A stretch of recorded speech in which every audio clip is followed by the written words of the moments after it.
Tickets are dropping to $5.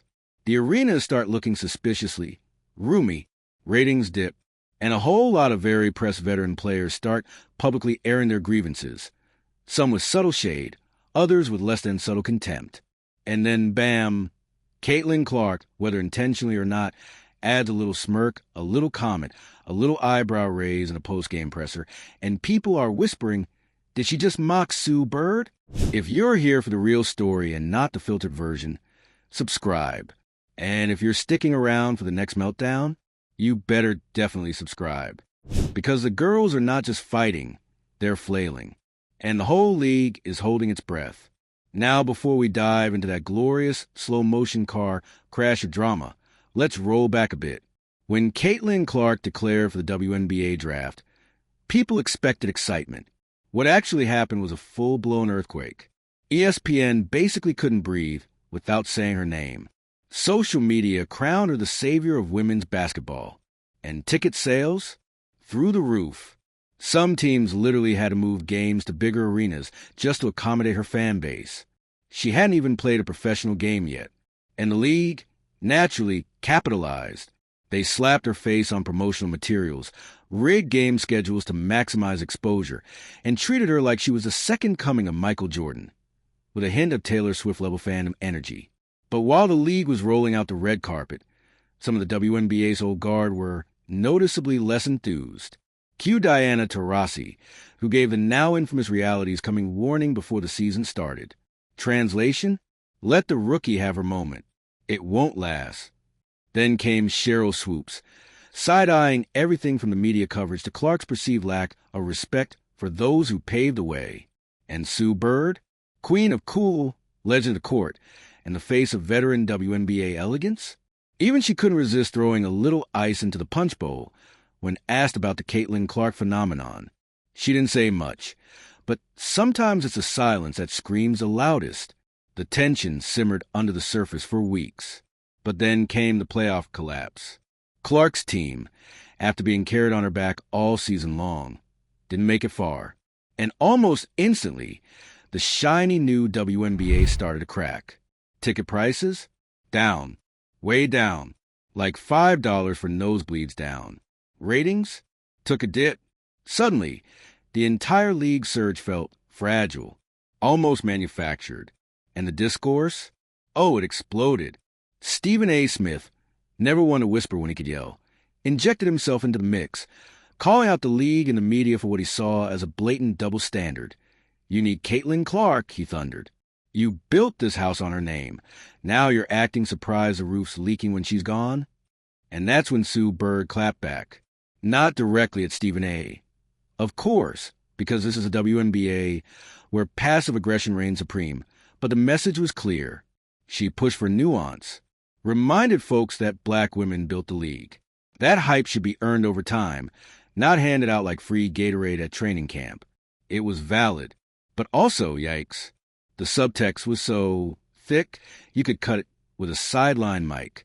And then Caitlin Clark, when asked about the backlash, dropped this. I think it's just noise. I'm here to play basketball. Everything else is funny to me.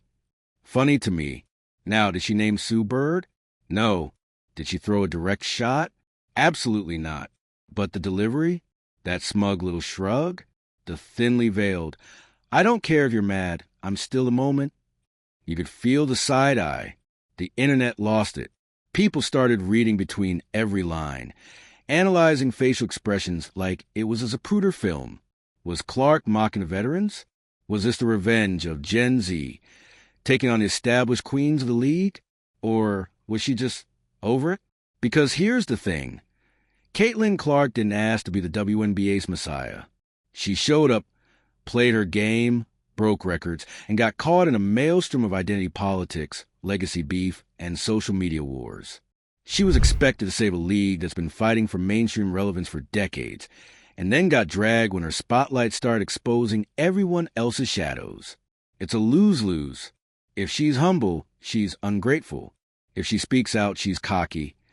And if she does anything remotely confident, boom, she's accused of mocking a Hall of Famer. But also, let's be honest, that $5 ticket price collapse, It's embarrassing. Like, imagine hyping up your league to record-breaking heights. Then realize in the moment your top draw exits the stage, the audience vanishes like it's intermission. The league's marketing team tried to smooth it over, claiming it's about accessibility and bringing in new fans. But come on, you don't drop from $200 seats to $5 because you want to. You do it because you have to. And it just proves what no one wants to say out loud. The WNBA is dangerously dependent on Caitlin Clark right now. And that makes everyone, players, coaches, media heads, deeply uncomfortable. Because what happens when one player holds up the entire league? What does that say about your infrastructure? About your legacy? About the years and years of grinding that veterans put in for a fraction of this attention? It's not just about basketball anymore. It's about race. It's about gender. It's about gatekeeping and visibility and who gets to be the face of a movement that others bled for when no one was watching. Caitlin Clark didn't create those tensions, but her rise brought them all to the surface like oil and water. And the league? It's trying to have it both ways. They want the viral moments, the packed arenas, the ESPN deals. But they also want to protect their culture, one built by black women, LGBTQ plus players, and legends who endured decades of disrespect and underfunding. So now, we're left with this awkward tug-of-war. On one side, Clark, the prodigy, dragging the league into the mainstream with sheer gravitational force. On the other, the veterans, watching as the spotlight they earned through blood, sweat, and grit suddenly swings to someone else. Someone new, someone different. And in the middle, a pile of $5 tickets and a league trying desperately to spin this moment into something that feels less like a PR crisis and more like growing pains. But here's the real kicker. No one's actually mad that Caitlin Clark is talented. They're mad that the system only started to pay attention when it was her. That hurts. That stings. That makes the veteran players feel invisible. Again. And for Clark, it's a pressure cooker she never signed up for. She's just trying to hoop while the world argues over what her very existence means. So, did she really mock Sue Bird? Or was that just a 22-year-old brushing off the drama with a confident smile? Maybe it doesn't matter, because this whole saga has revealed way more than anyone wanted to admit. That the WNBA is still fighting for its soul. That fame and representation are messy. And that real change doesn't come without conflict. Sue Bird will always be a legend. Caitlin Clark might become one too. But right now, they're just symbols in a league-wide identity crisis. So what we call this saga? Let's give it the Rookie Reality Check of the Year award. Drop your thoughts in the comments. Subscribe for more weekly drama breakdowns, and let us know, is Caitlin Clark the league's savior or its scapegoat? This wasn't just a hot rookie moment. This was a cultural reckoning. Suddenly, every move she made, every no-look pass, every tunnel walk, every eyebrow raise was headline material. And for a league that's begged for coverage for decades, it should have been a dream. But instead, it became a full-blown identity crisis. You could feel the resentment bubbling up under the surface, especially from those who have been grinding for years with little more than media silence and salary scraps to show for it. For players like Eric Ogunbowale, Jonquil Jones, even Aya Wilson, superstars in their own right, the sudden media obsession with Caitlin felt selective, calculated, like the world finally cared about women's basketball, but only under very specific conditions. Blonde, Midwestern, record-breaking, marketable. And the WNBA didn't exactly help by putting her face on every promo reel, like she was the only one on the court. Suddenly, the conversation shifted from look how great the league is to look what Caitlin Clark is doing for the league. And that stung. And you know what made it worse? The way she handled the shade. Because Caitlin didn't fold. She didn't apologize for being the moment. She didn't try to appease the gatekeepers. Instead, she kept showing up, dropping dimes, draining threes from the logo, and brushing off criticism like lint on a hoodie. Was it confidence? Was it cluelessness? Or was it just the cold, hard poise of someone who knows the spotlight was built for her? Whatever it was, it didn't sit well with some people. There's something about a young star who doesn't flinch when legends start side-eyeing her. Something that reads, to the old guard as arrogance, but to the new generation, It's empowerment. And that's where things get really spicy. Because this whole meltdown isn't just about Caitlin Clark versus Sue Bird. It's about youth versus experience, change versus tradition. It's about an entire generation of players who want to rewrite the rules, standing toe-to-toe with the very people who carved them into stone. Sue Bird is royalty. Untouchable. The kind of player who could make the court bend to her will with a single pass. She's been a calm in chaos, the brains behind dynasties, the quiet assassin who never needed to yell because her resume screamed for her.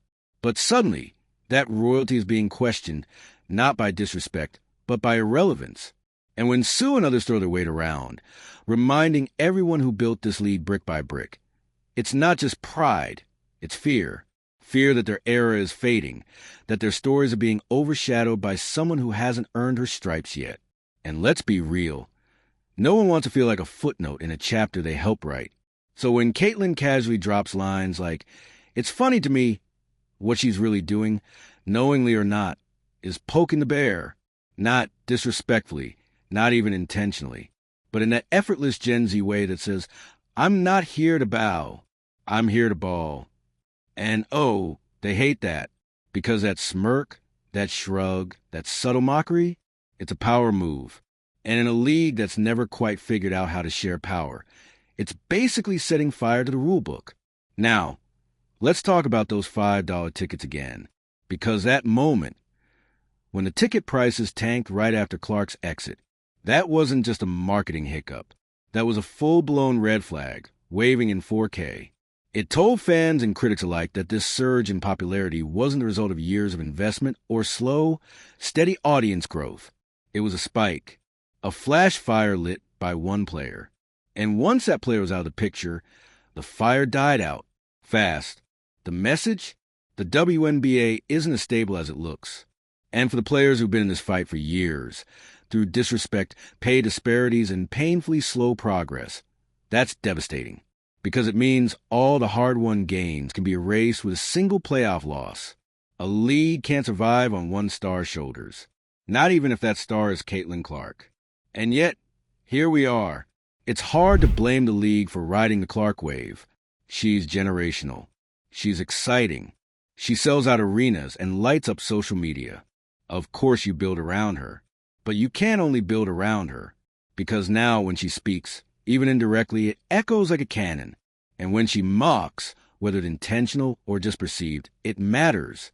And this isn't just about Sue Bird's ego or Stephen A. Smith's soundbites or Diana Taurasi's cryptic warnings.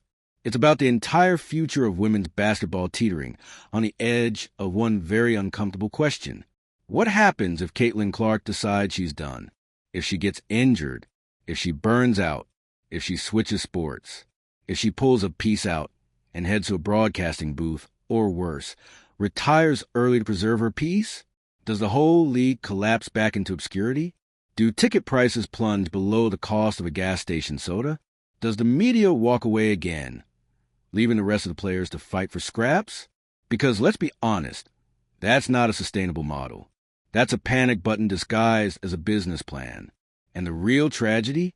This was supposed to be the moment, the arrival, the breakthrough after decades in shadows. Instead, it's starting to feel like a house of cards, and all it took was one playoff exit to shake the foundation.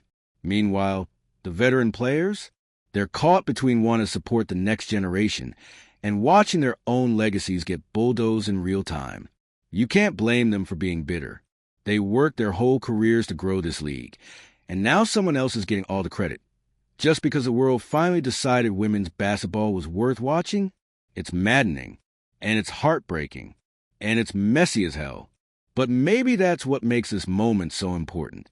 Because behind all the drama and discourse and mockery and mic drops, there's something real happening. A culture clash, a power struggle, a necessary confrontation between the past and the future. And if the WNBA can survive it, actually survive it, it might come out stronger. But that means the league has to stop acting like Caitlin Clark is both the parachute and the plane. They need to invest in everyone. Market all the stars. Tell all the stories. Treat Aya Wilson and Kelsey Plum and Brittany Griner and Nneka Agwamike like the supernovas they are alongside Caitlin Clark, not behind her. And fans, we've got to be smarter too. If you're only tuning in when Clark plays, you're not a women's basketball fan. You're a bandwagon driver. This league deserves more than fair weather attention. As for Caitlin, she'll be fine. She's built for this. But even she has to be careful, because mocking legends, even with a smile, can turn admiration into animosity. Fast. There's a thin line between confident and cocky, between owning the moment and alienating the very people who made it possible. If she learns how to walk that line, she'll be unstoppable. If not, the backlash will come faster than a pull-up three in transition. So here we are, folks. Caitlin Clark, Sue Bird, $5 tickets, media meltdowns, legacy wars, a league on the edge of reinvention or irrelevance. It's exhausting.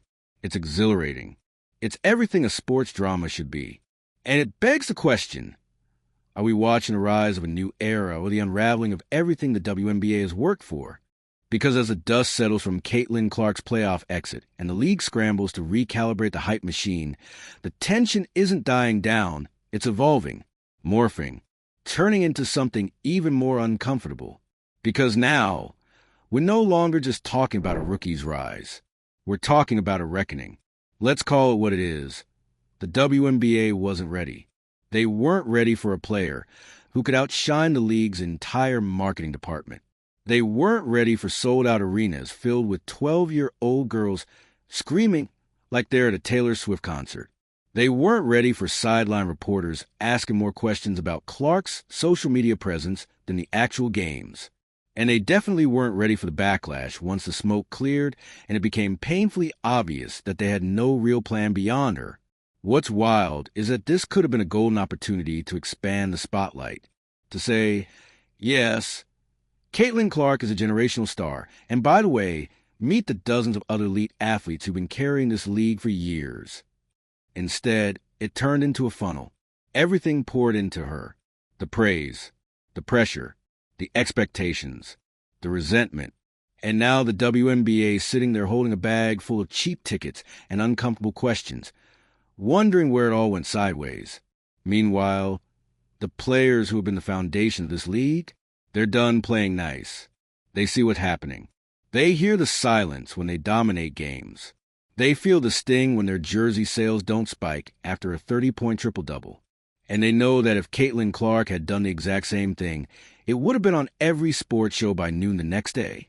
Let's talk about Aya Wilson, for instance, an MVP, a champion, charismatic, consistent, and unapologetically herself. She should be a household name. She deserves endorsement deals, the magazine covers, the signature shoe, all of it. But she doesn't get half the media oxygen Clark does. And it's not because she's not talented. It's because the system, still, isn't built to uplift women of color at the same volume. And this isn't Caitlin Clark's fault. But she is, whether she likes it or not, part of that system. And when she casually mocks a situation with smirk or quip, when she acts like the controversy is just noise, it stings. Because to the players who have had to fight for every ounce of visibility, every check, every seat filled in those stands, this isn't noise. This is their life's work. This is a league they built while no one was watching. So when they hear fans say, Caitlin Clark saved the WNBA, it feels like erasure, a slap in the face. Like, excuse me? Did Tamika catching Cheryl Swoops or Sylvia fouls not exist? Did Skylar Diggins-Smith not trend for a decade straight? Did Maya Moore not win rings and retire to literally fight for justice? But now, because one player goes viral for a 35-footer, we pretend the league just started? That's where the bitterness comes from. It's not jealousy, it's exhaustion. And that exhaustion is now bubbling into full-on open tension. Locker room interviews are getting frostier. Veteran commentary is sharper. Tweets are more pointed. Everyone's walking on eggshells, and you can feel the division growing. On one side, you got the league veterans and lifers who demand respect, recognition, and depth beyond the TikTok highlight reel. On the other side, you got the new school fans, many of whom discovered the league through Caitlin, who don't understand why everyone's so salty.